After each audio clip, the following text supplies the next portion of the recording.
ಕಪ್ಪು ಬಟ್ಟೆಯನ್ನ ಸಾಮಾನ್ಯವಾಗಿ ಅಶುಭವೆಂದು ಪರಿಗಣಿಸಲಾಗುತ್ತದೆ ಮತ್ತು ವಿಶೇಷವಾಗಿ ದೇವಸ್ಥಾನಕ್ಕೆ ಭೇಟಿ ನೀಡಿದಾಗ ಕಪ್ಪು ಬಟ್ಟೆಯನ್ನ ಬಳಸುವಂತಿಲ್ಲ.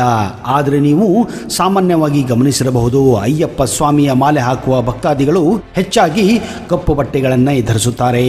ಮಾಲಾಧಾರಿಗಳು ಯಾತ್ರೆ ಮುಗಿಯುವ ತನಕ ಕಪ್ಪು ಬಣ್ಣದ ಬಟ್ಟೆಯನ್ನೇ ಬಳಸುತ್ತಾರೆ. ಇದಕ್ಕೆ ಸಹ ಒಂದು ಕಾರಣವಿದೆ. ಹಾಗಾದ್ರೆ ಅಯ್ಯಪ್ಪನ ಭಕ್ತರು ಯಾಕೆ ಕಪ್ಪು ಬಟ್ಟೆಯನ್ನ ಧರಿಸುತ್ತಾರೆ ಅನ್ನುವುದರ ಹಿಂದೆ ಇರುವ ರಹಸ್ಯವನ್ನ ತಿಳಿಯಬೇಕೆಂದ್ರೆ ಈ ವಿಡಿಯೋನ ನೀವು ಕೊನೆವರೆಗೂ ನೋಡಲೇಬೇಕು. ಅದಕ್ಕಿಂತ ಮೊದಲು ನೀವು ನಮ್ಮ ಚಾನಲ್ಗೆ ಹೊಸಬರಾಗಿದ್ದರೆ ದಯವಿಟ್ಟು ಈಗಲೇ ಸಬ್ಸ್ಕ್ರೈಬ್ ಮಾಡಿ, ಜೊತೆಗೆ ಬೆಲ್ ಐಕನ್ ಕೂಡ ಪ್ರೆಸ್ ಮಾಡಿ.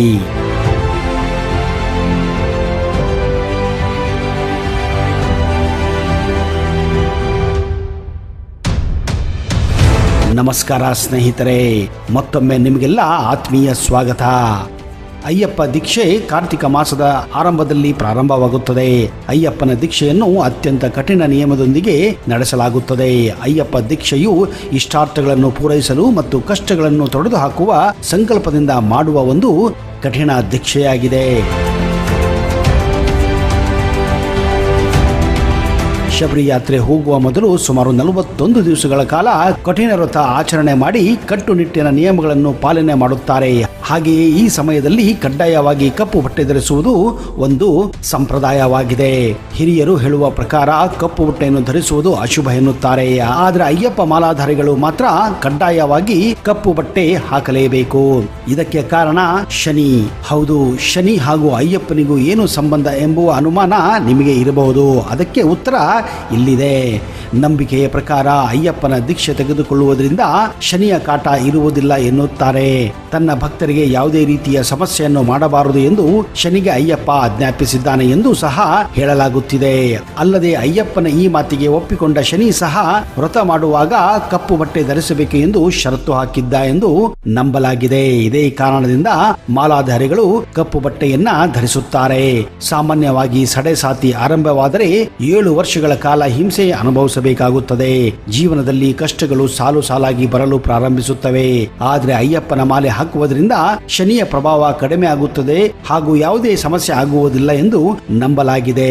ಅಲ್ಲದೆ ಈ ಕಪ್ಪು ಬಟ್ಟೆಯು ಎಲ್ಲಾ ಲೌಕಿಕ ಆಸೆಗಳನ್ನು ಮರೆತು ಅಯ್ಯಪ್ಪನ ಧ್ಯಾನದಲ್ಲಿ ಮಗ್ನರಾಗುವುದರ ಸಂಕೇತ ಸಹ ಎಂದು ಹೇಳಲಾಗಿದೆ. ಹಾಗೆಯೇ ಚಳಿಗಾಲದಲ್ಲಿ ವ್ರತ ಮಾಡುವುದರಿಂದ ದೇಹದ ಉಷ್ಣಾಂಶ ಕಾಪಾಡಿಕೊಳ್ಳಲು ಇದು ಸಹಾಯ ಮಾಡುತ್ತದೆ.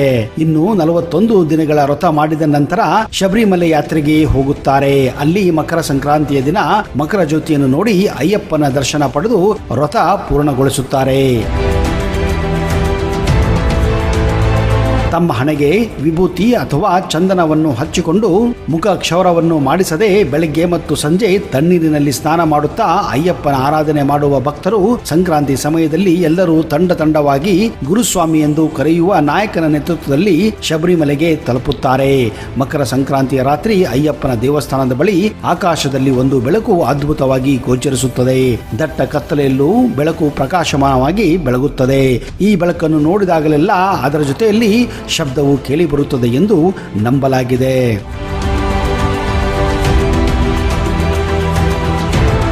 ಸ್ನೇಹಿತರೆ, ಈ ಮಾಹಿತಿ ನಿಮಗೆ ಹೇಗನಿಸಿತು? ಅಯ್ಯಪ್ಪನ ಭಕ್ತರು ಯಾಕೆ ಕಪ್ಪು ಬಟ್ಟೆ ಧರಿಸುತ್ತಾರೆ ಅನ್ನುವ ವಿಚಾರ ಈಗ ನಿಮಗೆ ಗೊತ್ತಾಗಿರಬೇಕು.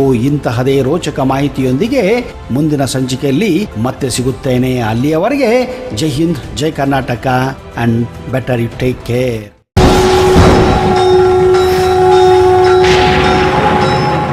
ಶ್ರೀ ಮಹಾಪ್ರತ್ಯಂಗಿರ ಚೌಡೇಶ್ವರಿ ಜ್ಯೋತಿಷ್ಯ ಫಲ, ಪಂಡಿತ್ ವೈದ್ಯಮೋಡಿ ರಾಮಜ್ಜ, ಶ್ರೀ ಆಂಜನೇಯ ಸ್ವಾಮಿಯ ಆರಾಧಕರು, Indian famous astrologer. Get 100% solution to all your problems. Shri Pratyangira ದೇವಿಯನ್ನ ವಶಪಡಿಸಿಕೊಂಡಿರುವ ಏಕೈಕ ಜ್ಯೋತಿಷ್ಯರು ಪಂಡಿತ್ ರಾಮಜ್ಜನವರು ರಾಜಮೋಡಿ, ತಾಳೆಗೆರೆ ಮತ್ತು ನಿಮ್ಮ ಧ್ವನಿಯ ಮೂಲಕ ನಿಮ್ಮ ಭವಿಷ್ಯವನ್ನ ನಿಖರವಾಗಿ ಹೇಳುತ್ತಾರೆ. ಫೋನಿನ ಮೂಲಕ ನೇರ ಪರಿಹಾರದಲ್ಲಿ ಓಪನ್ ಚಾಲೆಂಜ್. ಆಂಜನೇಯ ಸ್ವಾಮಿಯ ಅನುಗ್ರಹದಿಂದ ವಿಶೇಷ ಪರಿಹಾರ ತಿಳಿಸುತ್ತಾರೆ. ನಿಮ್ಮ ಒಂದು ಕರೆ ನಿಮ್ಮ ಭವಿಷ್ಯವನ್ನೇ ಬದಲಾಯಿಸಬಲ್ಲದು. ಇವರ ದೂರವಾಣಿ ಸಂಖ್ಯೆ 9008220252.